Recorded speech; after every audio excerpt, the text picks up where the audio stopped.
Elastic Load Balancers. Is classic load balancer, application load balancer, and the network load balancer. The classic load balancer operator layer 4, what is transport layer, and the layer 7, it is application layer, but it is not recommended by AWS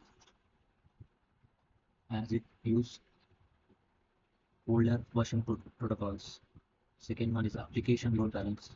It is layer 7. It operates at application layer.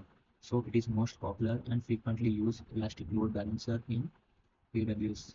So it supports new latest versions of HTTP and HTTPS, and also it supports advanced routing approaches. So it uses headers, query params, path, and host images. And next is the network load balancer, that is layer 4. It operates a transport layer. So it supports new generation TCP, TLS, and UDP, that is user data protocols, and it has very high performance use cases. The availability is nothing but and the applications are available when the users need them. So percentage of time an application provides the operation expected of it. So for example, 99.99% availability means so it has 4 nines availability.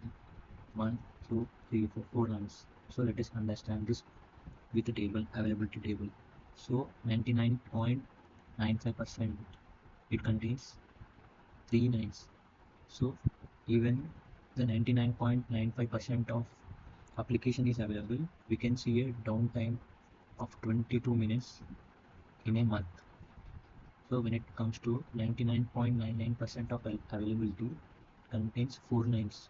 Even though 99.99% of times the application is available, still there is a chance of 4.5 minutes of downtime in a month. So mostly online apps aim for 99.99%, that is 4 nines. So when it comes to 5 nines, that is 99.999 percentage of time, even the application is accessible, there is a downtime of 26 seconds in a month. But achieving this 5 nines is very tough. So that is about availability. So availability basics in EC21 ELB.